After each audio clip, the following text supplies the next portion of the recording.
ॐ ब्रह्मदक्षे अश्वी देवेशि भरद्वाजे पुनर्वसु हुताशिवेशे चरकप्रभृतिभ्यो नमो नमः। पातंजल महाभाष्य चरक प्रति संस्कृते मनोवाक्काय दोषाणां हरते अहिपतये नमः। सभी गुरुजनों और ऋषि मुनियों का वंदन करते हुए अपनी आज की सतत संहिता अध्ययन की क्लास जो है वो स्टार्ट करेंगे।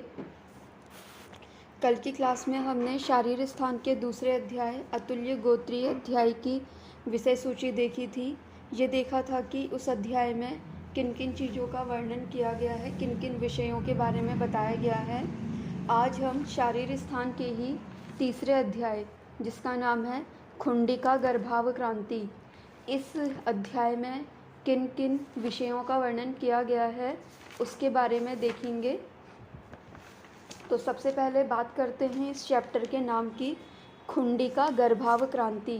ठीक है, खुंडिका मतलब होता है अल्प मात्रा में। ठीक है, तो यानी कि क्या है कि इस अध्याय में गर्भ से रिलेटेड बातें तो बताई गई हैं कि कैसे उसका डेवलपमेंट होता है क्या नहीं है, लेकिन उन बातों को क्या करा गया है, बहुत ही अल्प मात्रा में बताया हुआ है।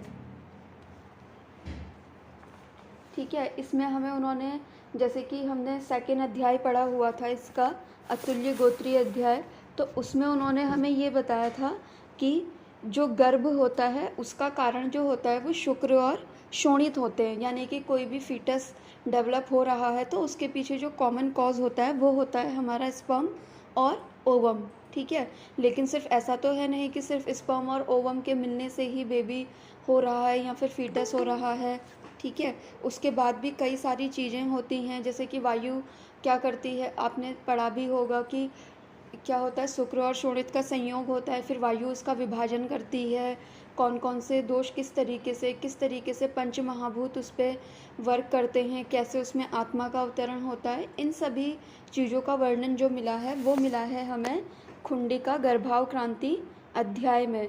तो सबसे पहले, जैसा कि इसका नाम है खुंडिका गर्भाव अवक्रांति। खुंडिका मतलब यानी कि अल्प मात्रा में, अल्प शब्दों में।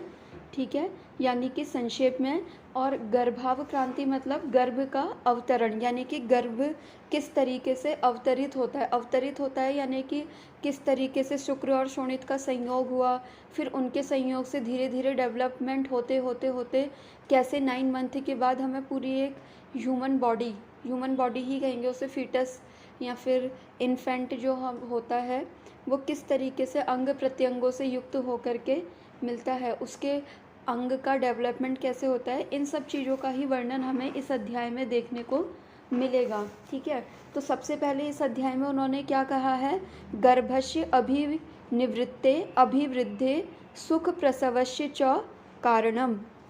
यानी कि इस अध्याय में उन्होंने क्या करा हुआ है कि जो गर्भ है उसकी उत्पत्ति, उसकी वृद्धि। ठीक है, अब हमने ये तो बोल दिया कि शुक्र शोणित का संयोग हुआ और उससे गर्भ की निर्मिति हो गई। अब गर्भ की ये निर्मिति होने के बाद 9 मंथ तक उसका फीमेल के यूट्रस में कैसे डेवलपमेंट होता है, कैसे उसकी वृद्धि होती है, और वृद्धि होने के बाद 9 मंथ के बाद सुखपूर्वक उसका प्रसव यानी कि उसकी डिलीवरी कैसे होती है, उसके पीछे क्या कारण है, इसका वर्णन हमें इस अध्याय में देखने को मिलेगा।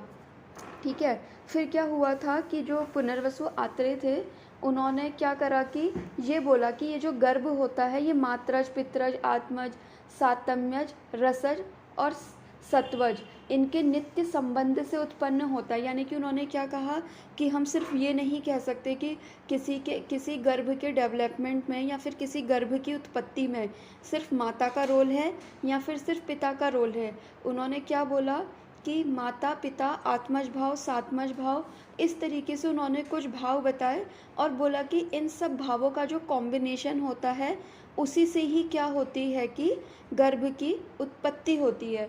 फिर इसके ऊपर क्या हुआ कि जो भरद्वाज ऋषि थे उन्होंने क्या करी, अपनी शंका उत्पन्न करी। जैसे कि होता है ना, मैं आपका लेक्चर ले रही हूँ, आपको किसी चीज़ के ऊपर डाउट होता है तो आप मुझसे पूछते हो, तो उसी टाइम वैसे ही क्या हुआ था, पुनर्वसु आत्रेय ने जैसे उन्होंने बताया कि गर्भ की उत्पत्ति ऐसे ऐसे होती है, तो उसके विषय में भरद्वाज ऋषि जो थे उनके मन में कुछ डाउट उठे। ठीक है, तो उनके मन में जो डाउट हुए, फिर उनके डाउटों का क्या करा कि समाधान करा पुनर्वसु आत्रेय ने। ठीक है, पुनर्वसु आत्रेय ने उनके उनके जितने भी क्वेश्चन है उनका समाधान करा। लेकिन उसके बाद भी क्या था कि भरद्वाज के मन में कुछ ना कुछ क्वेश्चंस थे ही। फिर लास्ट में क्या करा, फिर से आत्रेय ने उनके सारे क्वेश्चंस का आंसर करते हुए एक सिद्धांत दिया इसमें, इस चैप्टर में। और वो सिद्धांत उन्होंने क्या दिया, उन्होंने ये बोला, उन्होंने कहा कि देखो, अभी तक हमने जो तुम्हें चीज़ें बताई कि जैसे कि मात्रज भाव होते हैं, पितरज भाव होते हैं, सातम्यज होते हैं, रसज होते हैं, और इन चीज़ों के बारे में आपने पढ़ा भी होगा कि मात्रज जो भाव होते हैं उसमें क्या क्या आ जाता है। जैसे कि फीटस की जो त्वचा बनती है, मांस बनता है। ठीक है, यकृत जो उसका बनता है वो उसकी मदर की सेल से बनता है। इसी तरीके से जो केश होते हैं, श्रमशु होती हैं, हड्डियां होती हैं, वो किसकी वजह से होता है, पितरज भाव होते हैं। तो यानी कि आप ये समझिए कि अगर कोई लेडी कंसीव हो रही है, ठीक है, कंसीव हो रही है, तो हमारे आयुर्वेद में क्या है कि कंसीव करने से पहले हम शोधन की प्रक्रिया करते हैं। शोधन की प्रक्रिया करके हम क्या करते हैं, बीज की शुद्धि करते हैं। बीज की शुद्धि करते हैं यानी कि क्या करते हैं, हम मेल के शुक्र और फीमेल के आर्तव की शुद्धि करी जाती है। ठीक है, एक जो जनरल रहता है उससे होता क्या है कि बीज दृष्टि से होने वाले जो रोग होते हैं उनके होने की संभावनाएं कम हो जाती हैं। ठीक है, और वैसे भी अपने आयुर्वेद में तो क्या बताया है कि कुछ चीज़ें फीटस में मात्रज भाव से होती है, कुछ पितरज भाव से होती है, कुछ सातम्य से, कुछ आत्मज होती हैं। ठीक है, तो मान लीजिए आपने क्या करा कि फीमेल का तो आपने पूरा ट्रीटमेंट करा, लेकिन मेल का आपने कोई ट्रीटमेंट ही नहीं करा। ठीक है, ना आपने उसके शुक्र की शुद्धि करी, ना आपने कुछ करा, आपने सिंपली क्या करा कि फीमेल को ट्रीटमेंट दे दिया, मेल को दिया नहीं। तो उससे होगा क्या कि जो मेल के बीज दृष्टि से होने वाली चीज़ें हैं वो चीज़ें आगे चल कर के बच्चे में एज अ कॉम्प्लिकेशन हो सकती है। इसीलिए माना जाता है कि एक आइडियल प्रेगनेंसी जो होती है उसमें हमें क्या करना चाहिए कि मेल और फीमेल दोनों की ही शरीर की शुद्धि करना ज़रूरी है। आजकल जो ये इतने गर्भ संस्कार के जो इतने वो चलते हैं, वेबिनार्स चलते हैं, सेमिनार चलते हैं, या फिर इतने जो पैकेज चलने लगे हैं, वो सिर्फ इसी चीज़ के लिए चलते हैं जिससे कि होने वाले बच्चे को कोई भी डिफेक्ट ना हो। ठीक है, तो ये सारी चीज़ें हमें यहाँ देखने को मिलेगी, जिससे कि हम क्या है कि आगे चल के अगर हम अपनी प्रैक्टिस में गर्भ संस्कार को लेकर के आते हैं, ठीक है, या फिर ऐसे ही कोई हमारे पास इनफर्टिलिटी का केस आता है, तो इनफर्टिलिटी के केस में भी होता क्या है कि most of the time female को ही कारण माना जाता है। तो हमें क्या करना है कि भले ही फीमेल में कॉज निकले, लेकिन हमें साथ साथ में क्या करना है कि मेल की भी सारी इन्वेस्टिगेशन करानी है, उसका भी प्रॉपर ट्रीटमेंट चलाना है। क्योंकि क्या है कि बच्चे में जो भी भाव बनेंगे, ठीक है, बच्चे में चाहे यकृत बने, चाहे उसके स्पर्म बने, या फिर उसके केश बने, उसके नख बने, दाढ़ी बने, लिगामेंट, स्नायु वगैरह बने, ये सारी चीज़ें किसके ऊपर डिपेंड करती हैं, माता के और पिता के। ठीक है, तो इसीलिए हमें उनके शरीर की शुद्धि करना ज़रूरी होता है। फिर इसी तरीके से इन्होंने कुछ गर्भ में जो आत्मज भाव होते हैं उनके बारे में वर्णन करा है। ठीक है, ये सारी चीज़ें देखिए हम पीजी की प्रिपरेशन के लिए भी पढ़ते हैं और अपने यूजी में भी पढ़ते हैं, बस उनकी प्रैक्टिकल एप्लीकेशन हम देख नहीं पाते हैं। तो हमें अब क्या करना है, अब जो हमारी पढ़ाई होगी संहिता की, वो इस तरीके से हो कि हम इनको सिर्फ रटे ना। ठीक है, होता क्या है कि हम फर्स्ट ईयर में ये रटे रहते हैं कि हाँ ये यकृत हो गया, ठीक है, यकृत हो गया, नाभि हो गई, मांस हो गया, क्लोम हो गया, पुरुषाधान हो गया, ये क्या है, सारे मात्रज भाव हैं। अब लेकिन ये मात्रज भाव हैं तो हमें इनके ऊपर भी तो फोकस करना पड़ेगा ना कि ये मात्रज भाव हैं, यानी कि ये भाव जो हैं बच्चे में माता से जाने वाले हैं। तो अगर हमने माता का अच्छी तरीके से ख्याल नहीं रखा तो बच्चे में इन से रिलेटेड चीज़ें तो देखने को मिलेंगी ही मिलेंगी। ठीक है, अब देखिए जैसे उन्होंने त्वचा बोला है वो उन्होंने मात्रज भाव बोला है, और आपने देखा होगा कि कुष्ठ भी किसी किसी में क्या होता है, जन्मजात होता है। ठीक है। तो अगर हम क्या करें, जैसे कि आपने देखा होगा कि कई बार क्या होता है कि जिनको स्वित्र होता है, यानी कि वाइट वाइट दाग, सफ़ेद दाग जिसे हम कॉमनली बोलते हैं, उनकी दिक्कत होती है। तो उनको क्या लगता है कि उनके जो बेबी होंगे उनको भी कहीं ये सफ़ेद दाग की प्रॉब्लम ना हो, ठीक है। तो उन लोगों को ये सफ़ेद दाग की प्रॉब्लम ना हो, उसके लिए हमें क्या करना चाहिए, एक तो हमें ये पता होना चाहिए कि स्किन यानी कि ये जो त्वचा, ठीक है, कुष्ठ में सबसे ज़्यादा रोल किसका रहता है, त्वचा का रहता है। तो ये त्वचा जो है वो किसका भाग है, ठीक है, मात्रज भाव है या फिर पित्रज भाव है। इसी तरीके से रक्त, कुष्ठ में हमें रक्त की दृष्टि मिलती है, ठीक है, यकृत का इन्वॉल्वमेंट होता है। तो ये सारे भाव क्या है, मात्रज भाव हैं, ठीक है। तो हमें क्या करना है कि जब तक हमें ये चीज़ें पता नहीं होंगी तब तक हम क्या करेंगे, पेशेंट को इन जनरल नॉर्मल ट्रीटमेंट देते रहेंगे, लेकिन जिस चीज़ के लिए वो हमारे पास आया है एक्चुअल में हम उसे वो ट्रीटमेंट नहीं दे पाएंगे। तो अगर हम चाहते हैं कि किसी के माँ बाप को या फिर किसी मेल फीमेल कपल को क्या है कि सफ़ेद दाग की प्रॉब्लम है और वो चाहते हैं कि उनकी प्रोजेनी में ये प्रॉब्लम ना जाए, तो उसके लिए हमें क्या करना है, एक तो उनका शोधन करवाना है, ठीक है। शोधन कराने से होगा क्या, उनके बीज जो हैं उनकी बीज शुद्धि हो जाएगी। फिर उसके बाद हमें क्या करवाना है कि जो 9 मंथ उनकी प्रेगनेंसी रहेगी उस टाइम पे हमें उनकी देव्यपाश्रय चिकित्सा भी करते रहनी है। अब देव्यपाश्रय चिकित्सा में हम क्या कर सकते हैं, सूर्य से रिलेटेड उन्हें कोई चीज़ें बोल सकते हैं, ठीक है। क्योंकि अगर आपने सूर्य अष्टक पढ़ा होगा तो उसमें देखा होगा कि जिसको भी स्किन रिलेटेड प्रॉब्लम होती है उनको सूर्य अष्टक पढ़ने के लिए, सूर्य को पानी चढ़ाने के लिए ये वाली चीज़ें बोली जाती हैं। तो हम क्या कर रहे हैं कि जो आने वाला बेबी है उसको हम स्किन डिसऑर्डर से बचाना चाह रहे हैं। तो हमें क्या करना चाहिए, जो लेडी है सबसे पहले तो हमने उनकी बीज शुद्धि कर दी, मेल फीमेल दोनों का ही क्या करा हमने, पंचकर्मा करवा करके शोधन करके उनके बीज की शुद्धि कर दी। फिर उसके बाद हमने क्या करा कि जैसे ही वो कंसीव होती है उस टाइम पे हमने ऐसे प्रिकॉशंस लिए जिससे कि उसे क्या हो कि वो जो बेबी उसका डेवलप हो उसे स्किन रिलेटेड कोई भी प्रॉब्लम ना हो, ठीक है। तो ये सारी चीज़ें हम तभी ध्यान में रख सकते हैं जब हमें पता हो कि इन चीज़ों के पीछे कारण क्या है, ठीक है। वरना हम भी क्या कहेंगे कि अरे ये तो जेनेटिक होता है, तो जेनेटिक, और ये तो जीन का चेंजेस है तो जीन के चेंजेस समझ करके उसे छोड़ देंगे। अरे जीन का भी अगर चेंजेस है तो हमारे जो जीन्स होते हैं वो रहते कहाँ हैं, हमारे इस बीज में ही तो रहते हैं ना। जो हमारे क्रोमोज़ोम हैं वो कहाँ हैं, ये हमारे स्पर्म में, ओवम में, जो हमारे ये है, इन सब में ही तो रहता है, बॉडी के अंदर ही तो है वो, ठीक है। तो अगर हम शुद्धि करते हैं तो इनकी भी शुद्धि होने के चांसेस बढ़ जाते हैं, ठीक है। इस तरीके से इन्होंने क्या करा, मात्रज भाव बताए, पित्रज भाव बताए, फिर कुछ आत्मज भाव बताए, फिर सातम्यज भाव बताए, ठीक है। फिर उन्होंने आत्मज भाव बताए, ठीक है, फिर सातम्य भाव बताए। फिर कुछ लोगों ने क्या करा कि जो बच्चे की उत्पत्ति होती है वो रस से होती है, ठीक है, तो उन्होंने कुछ रसज भाव बताए हैं। तो इस तरीके से इन्होंने टोटल क्या है, 20 मात्रज भाव बताए हैं, 10 पित्रज भाव बताए हैं, 19 आत्मज भाव बताए हैं, 8 सातम्यज, 6 रसज और 18 सत्वज भाव बताए हैं। तो आप ये समझ सकते हैं कि सबसे ज़्यादा जो भाव हैं वो किससे बताए हैं, माता से बताए हैं, 20, ठीक है। इसीलिए आपने देखा होगा कि प्रेगनेंसी के पूरे उसमें ही ज़्यादा फोकस भी हम माता के ऊपर ही करते हैं, क्योंकि बच्चे की जो त्वचा बननी है, लोहित बनना है, रक्त यानी कि मांस, मेद, नाभि, हृदय, यकृत, लीहा, वृक्क जो उसके बनने हैं, ये सारी चीज़ें किससे बननी है, माता के भाव से ही बननी है, ठीक है। इसके अलावा बच्चे के जो नख हैं, दांत हैं, अस्थि है, केश हैं, ये सारी चीज़ें बननी हैं उसके पित्तरज वाले भाव से, ठीक है।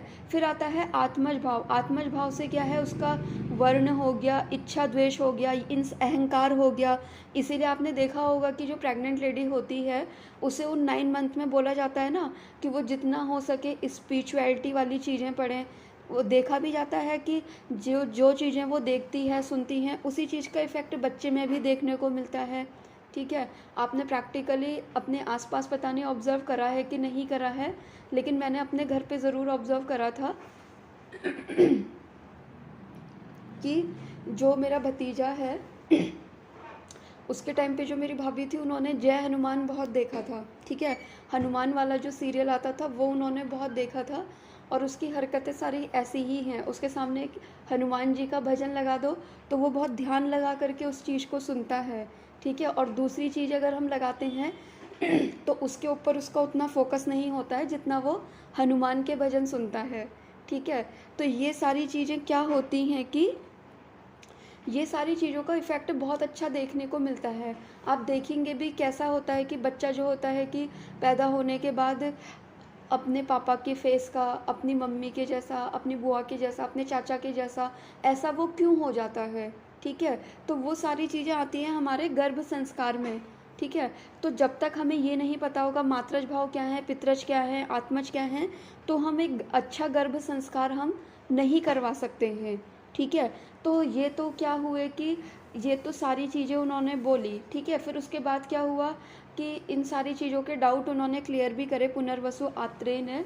फिर उसके बाद क्या हुआ, जो भरद्वाज थे उन्होंने कहा कि नहीं, अभी तो मेरी फिर से कुछ इसमें क्वेरीज़ हैं, ठीक है। तो उन्होंने उसके बारे में पूछा। फिर इस तरीके से इन सब चीज़ों के बारे में पूछते पूछते लास्ट में क्या करा कि जो पुनर्वसु आत्रेय थे उन्होंने उनके सारे डाउट्स क्लियर कर दिए, और इस तरीके से उन्होंने क्या करा, अपना सिद्धांत देते हुए इस चैप्टर को उन्होंने ख़त्म करा है। अब ये सारे सिद्धांत क्या है ये हम तब देखेंगे जब हम एक्चुअल में ये वाला चैप्टर पढ़ेंगे, ठीक है। फिर इसके बाद अब हम देखेंगे शारीर स्थान के चौथे अध्याय, यानी कि महती गर्भाव क्रांति शारीरम, ठीक है। अभी इससे पहले हमने खुंडिका गर्भाव क्रांति पढ़ा था। खुंडिका मतलब क्या, जिसमें कि संक्षेप में हमें गर्भ के अवतरण के बारे में बताया हो, ठीक है। अब महती गर्भाव क्रांति में हम ये देखेंगे कि इसमें हमें पर्टिकुलर क्या बताया है कि पहले मंथ में ये डेवलपमेंट होगा, सेकंड में ये होगा, थर्ड में ये होगा, फोर्थ में ये होगा।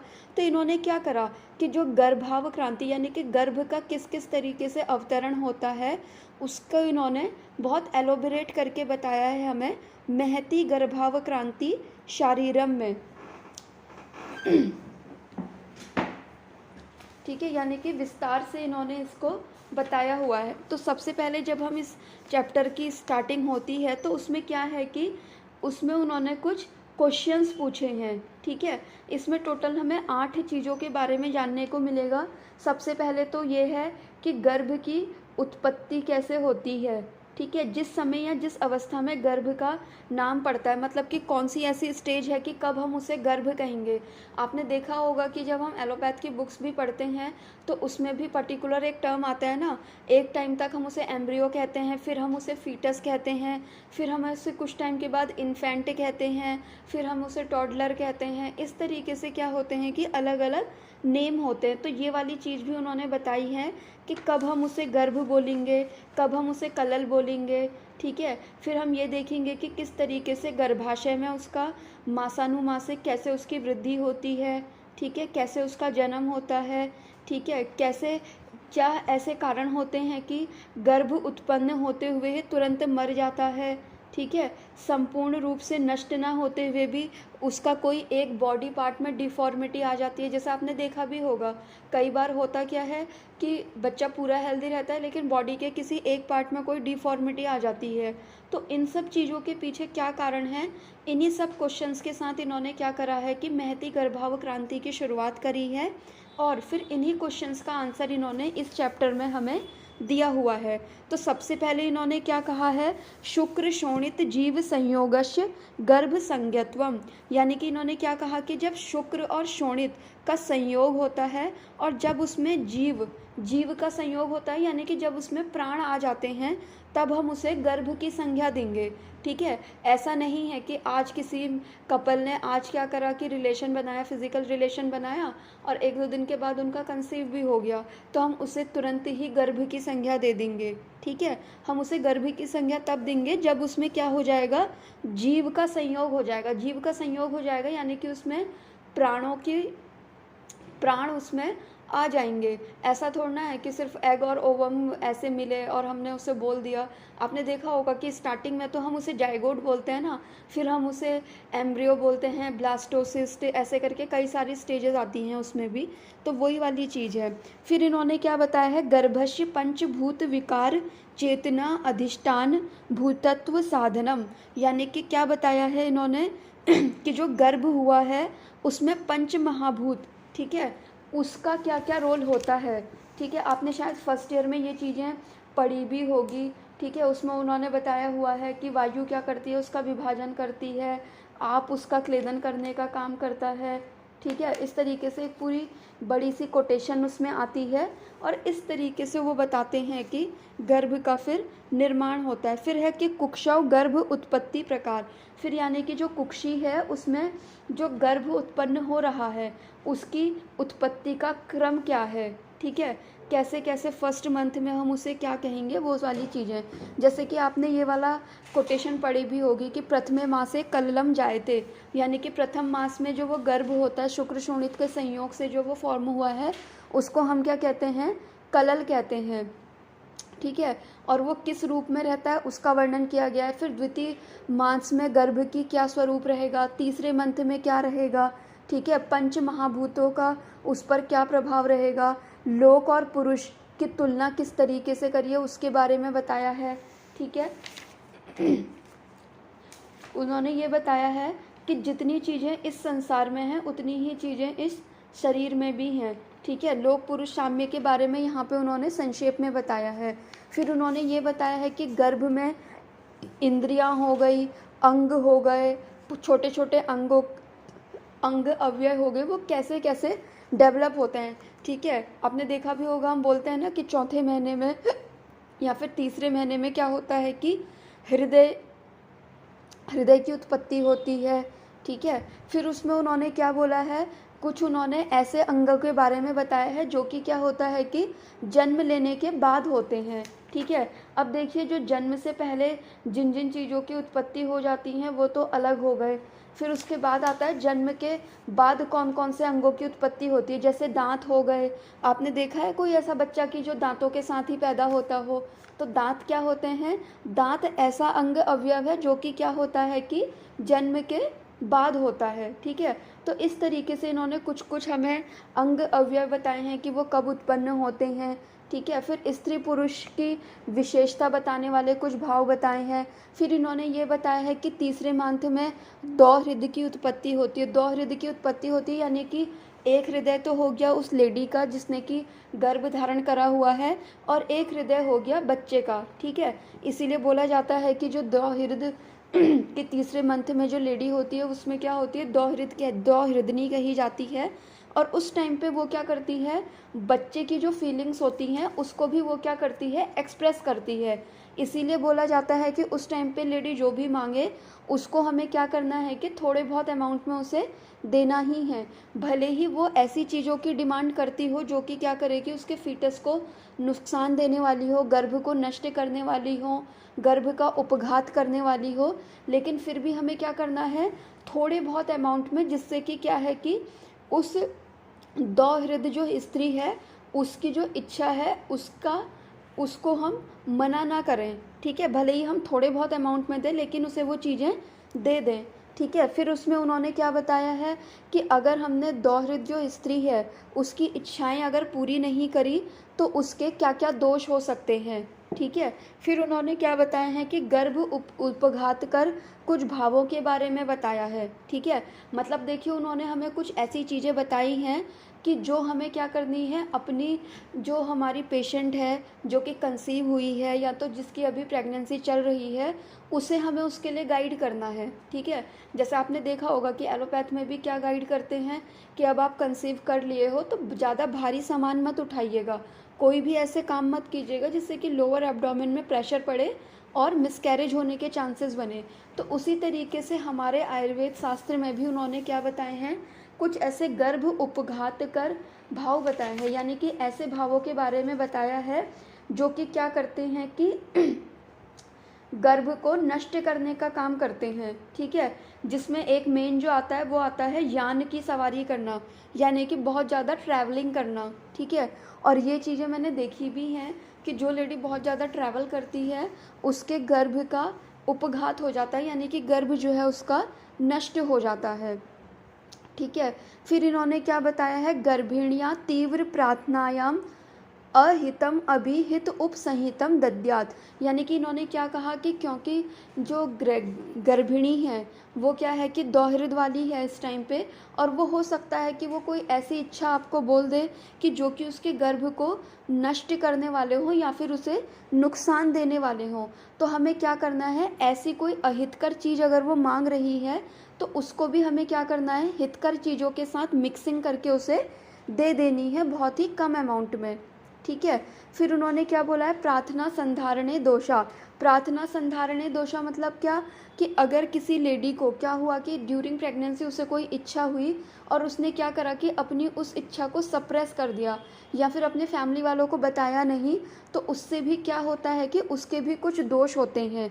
तो वो दोष ना हो, इसीलिए हमें क्या करना है कि तीसरे महीने में या चौथे महीने में जब भी उसको दोहरिद की उत्पत्ति होगी तब हमें उसकी इच्छाओं को मारना नहीं है। ठीक है। इसीलिए बोला जाता है ना कि प्रेग्नेंट लेडी को जितना आप खुश रखोगे उतना ही हेल्दी बेबी को वो डिलीवर करेगी। ठीक है। फिर इसके बाद इन्होंने, ये तो बात हुई तीसरे मंथ की, फिर चौथे मंथ में गर्भ का क्या स्वरूप होता है, 5वें में, 6ठे में, 7वें में, 8वें में। ठीक है।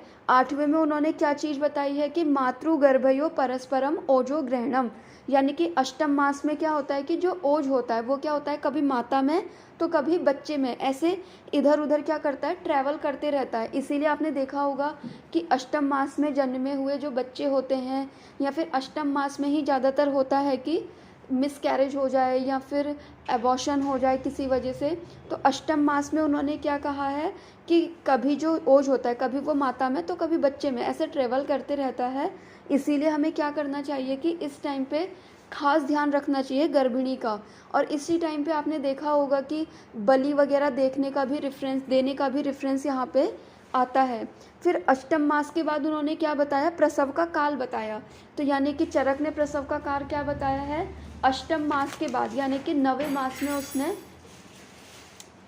मास में उसने क्या कहा है कि ये जो है ये प्रसव काल रहेगा। ठीक है। फिर 9वें मास से लेकर के कब तक, 10वें मास तक।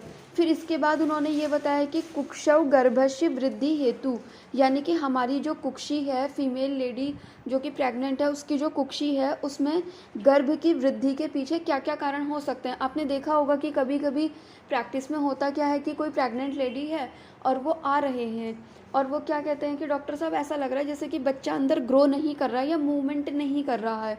ठीक है। और होता क्या है कि फीमेल का वेट भी नहीं बढ़ रहा होता है कुछ इतना अच्छा खासा, तो क्या है कि वो क्यों नहीं वृद्धि कर रहा है।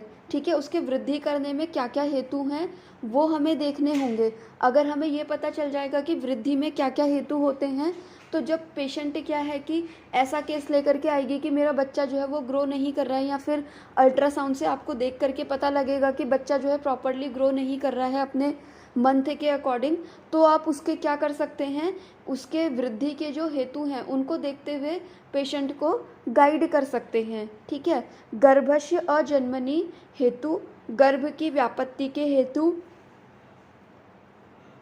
बीज दोष से क्या क्या विकृति हो सकती हैं वो बताया है। फिर ये बताया है कि आत्मा जो है वो निर्विकार है, यानी कि आत्मा को कोई भी विकार नहीं होता है। ठीक है। कोई भी रोग या फिर व्याधि होती है वो होती है हमारे इस शरीर को, और आत्मा को वो इसलिए फील होता है क्योंकि आत्मा हमारे अंदर है। ठीक है। तो हम ऐसा नहीं बोल सकते कि जो हमारे अंदर की आत्मा है उसे विकार हो गया। ठीक है। विकार जो होते हैं वो होते हैं हमारे शरीर में। फिर यहाँ पे इन्होंने शारीरिक मानसिक दोष बताए हैं, शरीर भेद का वर्णन करा है, सत्व भेद जैसे कि ब्रह्म सत्व क्या है, आर्ष सत्व क्या है, इन चीज़ों के बारे में इन्होंने वर्णन करते हुए इस अध्याय को भी इन्होंने यहाँ पे समाप्त कर दिया है। फिर इसके बाद आता है शारीर स्थान का 5वां अध्याय, पुरुष विचय शारीरम। ठीक है। तो पुरुष विचय शारीरम ये जो 5वां अध्याय है शारीर स्थान का, इसमें इन्होंने क्या करा है, आपको अभी याद होगा, अभी मैंने आपको क्या बोला था कि महती गर्भाव क्रांति जो है इसमें इन्होंने हमें क्या है कि लोक पुरुष साम्य, यानी कि लोक में और हम जो ये पुरुष हैं इसमें क्या क्या सिमिलैरिटी हैं, क्या क्या समानताएं हैं, उसका इन्होंने संक्षेप में वर्णन करा। ठीक है। और आपने ये देखा भी होगा कि यत पिंडे तत ब्रह्मांडे, ऐसे करके भी एक कोटेशन देखने को मिलती है। तो उसी चीज़ को और ज़्यादा एलोबरेट करने के लिए इन्होंने क्या करा है कि पुरुष विचय शारीरम, इस अध्याय का वर्णन इन्होंने करा है और इस अध्याय में इन्होंने हमें ऐसी ऐसी चीज़ें बताई हैं कि जैसे कि एक सिंपली एग्जांपल देती हूँ, जैसे उन्होंने ये बोला है कि अगर इन्वायरमेंट में जल है, ठीक है, तो हमारी बॉडी के अंदर क्या है, क्लेद है, ठीक है। अगर इन्वायरमेंट में क्या है, तेज है, सूर्य का तेज है, तो हमारी बॉडी के अंदर क्या है, पित्त का ताप है। बाहर अगर वायु है तो हमारे अंदर क्या है, प्राणवायु है। तो इस तरीके से इन्होंने क्या करा है कि वातावरण यानी कि लोक और पुरुष, इसमें क्या बताया है, समानता बताई है, ठीक है।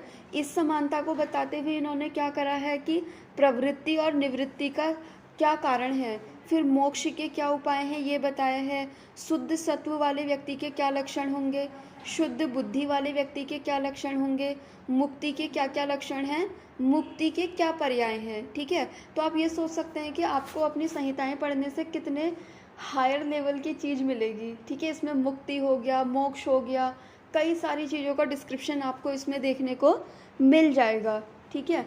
तो ये कहते हुए इन्होंने क्या करा है, पुरुष विचय शारीरम, इस अध्याय को भी इन्होंने यहीं पे ख़त्म करा है। फिर इसके बाद छठा अध्याय जो है वो है शरीर विचय शारीरम, ठीक है। पुरुष विचय शारीरम के बाद इन्होंने क्या करा कि शरीर विचय शारीरम, यानी कि क्या इन्होंने क्या बोला है कि इसके पहले का जो अध्याय था यानी कि पुरुष विचय अध्याय जो था उसमें हमने क्या करा कि शरीर के अंग प्रत्यंग, रस आदि धातुएं, ठीक है, मोक्ष का साधन क्या है, इन सब चीज़ों के बारे में हमने करा, इन चीज़ों के बारे में हमने आपको बताया। अब शरीर के अंग प्रत्यंग, ठीक है, अंग प्रत्यंग क्या है उनका वर्णन करने के लिए हम क्या कर रहे हैं, शरीर विचय इस अध्याय की व्याख्या कर रहे हैं। तो इसमें इन्होंने सबसे पहले हमें शरीर के बारे में बताया है कि शरीर हम किसे कहेंगे। उसमें उन्होंने क्या बोला है, तत्र शरीरम नाम चेतना अधिष्ठान भूतम पंच महाभूत विकार समुदायात्मकम समयोगवाही, यानी कि उन्होंने क्या कहा कि हमारा ये जो शरीर है वो क्या है कि चेतना का अधिष्ठान है, और ये क्या होता है कि पंच महाभूत के विकार इनसे मिल करके ये बना हुआ होता है, ठीक है। तो इस तरीके से इन्होंने हमें क्या बताया कि शरीर के बारे में बताया। फिर इन्होंने हमें ये बताया कि शरीर धातुओं में अभी कभी वैषम्य हो जाता है तो उसका क्या लक्षण होता है, क्या लक्षण होता है, अगर धातुओं का वैषम्य होगा तो विकार उत्पन्न होंगे, ठीक है। तो उस चीज़ का वर्णन करा है। फिर ये बताया है कि जो धातु होती है, धातु से यहाँ पे क्या है कि दोष, धातु, मल, ये तीनों ही लेने हैं, ठीक है। इनका वृद्धि और ह्रास कैसे होता है, धातु साम्य हमें किस तरीके से करना है, ठीक है। शरीर धातु से ही शरीर की वृद्धि कैसे होती है, शरीर वृद्धि कर भाव क्या है। अब आप ये सोचिए कि अगर आपने ये वाला अध्याय नहीं पढ़ा है, ठीक है, तो आपको क्या है कि शरीर वृद्धि कर भावों के बारे में पता नहीं चलेगा। शरीर वृद्धि कर भावों के बारे में पता नहीं चलेगा तो क्या होगा, कोई पेशेंट आपके पास आया अपने बच्चे को लेकर के कि डॉक्टर साहब देखिए इसका क्या है ना कि इसका डेवलपमेंट प्रॉपर नहीं हो रहा है, यानी कि उसकी बल में वृद्धि नहीं हो रही है, कमज़ोर सा रहता है, शरीर प्रॉपरली इसका ग्रो नहीं कर रहा है। तो जब तक आपने ये चैप्टर पढ़ा नहीं होगा कि शरीर वृद्धि में कौन कौन से भाव होते हैं, क्या कारण होते हैं, तो तब तक आप उन्हें कैसे गाइड कर पाओगे। इसीलिए क्या है कि हर स्थान की, हर अध्याय की अपनी एक इम्पॉर्टेंस है, ठीक है। फिर उन्होंने हमें ये बताया कि आहार परिणाम कर भाव क्या है, ठीक है। आहार परिणाम कर भाव यानी कि हमने कोई खाना खाया उसका परिणमन होने के लिए कौन कौन से भाव ज़रूरी हैं, उसका वर्णन करा है इन्होंने इस शरीर विचय शारीरम अध्याय में, ठीक है। अब आप ये सोचिए कि अन्नपान चतुष्क उन्होंने बता दिया है सूत्री स्थान में, और अन्न से रिलेटेड, आहार से रिलेटेड कुछ चीज़ें उन्होंने बताई विमान स्थान में, कुछ उन्होंने बताया निदान में, और कुछ अभी उन्होंने शारीर स्थान में तक बता दिया, ठीक है। इसीलिए क्या है कि इसीलिए आपको इंडेक्स पढ़ाई जा रही है जिससे कि आपके पास क्या हो कि एक समरी हो जाए, ठीक है। अब जैसे मान लीजिए आपको कभी आहार के बारे में पढ़ना है और आपने इंडेक्स पढ़ी होगी और इंडेक्स पढ़ते पढ़ते चीज़ों को हाईलाइट भी करा होगा, तो आप क्या कर सकते हैं, मान लीजिए कभी आपका मन हुआ कि चलो आहार के बारे में आज पढ़ा जाए, ठीक है। तो आपको क्या है, अगर आपने सिर्फ सूत्र स्थान पढ़ा होगा तो आप क्या करेंगे, सिर्फ अन्नपान चतुष्क पढ़ेंगे और बस वहीं पे रुक जाएंगे। लेकिन अगर आपने एक बार पूरी संहिता गो थ्रू करी होगी तो आपको ये याद रहेगा कि यार कि आहार का वर्णन तो वहाँ भी आया था, उस अध्याय में भी था, यहाँ भी था, वहाँ भी था। तो उससे क्या है कि आपकी लर्निंग और अच्छी होगी, ठीक है, और आप एक ही जगह सारी चीज़ों को कंपाइल भी कर सकते हैं। फिर उसके बाद देखिए आहार परिणाम कर भाव बताए। फिर इन्होंने ये बताया कि जो भी हम खाते हैं उससे किस तरीके से धातुओं का मल, प्रसाद, ये सारी चीज़ें बनती है। फिर उन्होंने ये बताया कि वात, पित्त, कफा एवं सर्व धातु दूषका, यानी कि वात, पित्त और कफ, ये तीनों ही क्या है कि सभी धातुओं यानी कि रस, रक्त आदि धातुओं को दूषित करने वाले हैं। ठीक है, फिर इन्होंने क्या बताया, वात आदयो प्रकृति भूता आरोग्य करा, यानी कि ये वात आदि दोष जो हम आपको बता रहे हैं, अगर ये क्या रहे कि सम मात्रा में रहे तो ये क्या होते हैं, आरोग्य का कारण होते हैं। ठीक है, अपनी प्रकृत अवस्था में रहें तो ये आरोग्य का कारण होते हैं। ठीक है, फिर क्या कह रहे हैं, शरीर ज्ञान का फल क्या होता है, मतलब कि लास्ट में उन्होंने आपको ये भी बताया कि अगर मैंने आपको ये चैप्टर पढ़ने के लिए डाला हुआ है, शरीर विषय शारीरम, अगर तुम इसे पढ़ते हो तो तुम्हें इसका क्या फल मिलेगा। ठीक है, ऐसा कहते हुए उन्होंने क्या करा कि गर्भ के अंग प्रत्यंग से रिलेटेड जो जो क्वेश्चन थे उनके बारे में पूछा, और ये पूछा कि कुक्षी में जब बच्चे में अंगों का निर्माण हो रहा है तो उस टाइम पे प्रथम कौन से अंग की उत्पत्ति हुई। ठीक है, पहले सिर बना, हाथ बना, पैर बना, लीवर बना, क्या बना, इसके बारे में उन्होंने क्या करा कि क्वेश्चंस पूछे, और फिर उनके क्वेश्चंस को सुनते हुए उन्होंने उसके क्वेश्चंस का आंसर करा। और इस तरीके से इन्होंने क्या करा कि इस छठे अध्याय यानी कि शरीर विषय शारीरम, इस अध्याय को भी इन्होंने यहाँ पे समाप्त कर दिया है। फिर इसके बाद देखिए 7वां अध्याय है शरीर संख्या शारीरम। ठीक है, तो शरीर संख्या शारीरम, जैसे कि उसका नाम ही इंडिकेट कर रहा है, शरीर संख्या शारीरम, यानी कि क्या है कि हमारे शरीर में जितनी भी चीज़ें हैं उनकी संख्या बताई जाएगी अब। ठीक है, पहले उन्होंने क्या करा कि धातु भेद से शरीर का वर्णन कर दिया। अब इसमें क्या करेंगे, जो अंग अवयव हैं उनकी दृष्टि से कि हमारे शरीर में जो त्वचा है वो कितनी होती है। ठीक है, कलाएं जो होती हैं वो कितनी हैं, इस तरीके से कुछ कोष्ठ जो हैं वो कितने हैं, अंग कितने हैं, प्रत्यंग कितने हैं, इन चीज़ों का वर्णन इन्होंने करा है। इन चीज़ों का वर्णन इन्होंने करा है शरीर संख्या शारीरम में। ठीक है, तो इसमें इन्होंने क्या बताया है कि षष्ठानाम त्वचाम विवरणम, यानी कि चरक के अकॉर्डिंग जो त्वचा होती है वो कितनी होती है, 6 होती हैं, और सुश्रुत के अकॉर्डिंग जो त्वचा होती है वो होती है 7। ठीक है, फिर शरीर के अंगों का विभाग करा है, अस्थियां क्या हैं उसके बारे में बताया है, डिफरेंट टाइप की अस्थियां बताई हैं, जैसे कपाल अस्थि हो गया, नलक अस्थि हो गया, इस तरीके से। फिर पंच जो इंद्रियां हैं उनके अधिष्ठान बताए हैं, उनकी बुद्धि बताई है, कर्म इंद्रिय ये बताया है, हृदय के बारे में बताया है, 10 प्राण आयतनों के बारे में बताया है। अब देखिए, अगर आपने सूत्री स्थान की इंडेक्स वाली क्लास ली होगी तो उसमें जब हम सूत्री स्थान का 29 या 30 ये वाला चैप्टर पढ़ते हैं तो वहाँ पे भी कहीं पे प्राण आयतनों का वर्णन आया हुआ है। ठीक है, तो आपको देखिए 2 चीज़ें पता चल गई हैं कि प्राण आयतन का वर्णन जो है वो सूत्री स्थान में भी आया है, और आया है हमारे प्राण आयतन का वर्णन इस शारीर स्थान में। ठीक है, इसमें नंबरिंग बताइए, देखिए उन्होंने 10 प्राणायतन होते हैं, 15 कोष्ठ अंगानी यानी कि 15 जो होते हैं कोष्ठांग होते हैं, षड पंचाशत यानी कि 56 जो होते हैं वो प्रत्यंग होते हैं, और हमारे शरीर में टोटल 9 द्वार होते हैं। फिर इसके अलावा स्नायु क्या है, सिरा क्या है, धमनी क्या है, केश, नख, श्रमशु, लोम, इन सब के बारे में बताया है। ठीक है, पार्थिव भेद से शरीर के अंग प्रत्यंग क्या है, परमाणु भेद से शरीर के अंग प्रत्यंग क्या है, इसका वर्णन करते हुए इन्होंने इस अध्याय को भी क्या करा है, फिर यहीं पे समाप्त कर दिया है। इसके आगे का जो है हम कल देखेंगे, यानी कि 8वां अध्याय इसका हम कल देखेंगे। अगर किसी की कोई क्वेरी हो तो वो पूछ सकते हैं, या फिर नहीं है तो हम क्लास ख़त्म करें, और बाद में अगर किसी की कोई क्वेरी रहती है तो वो व्हाट्सएप पे भी मैसेज कर सकते हैं।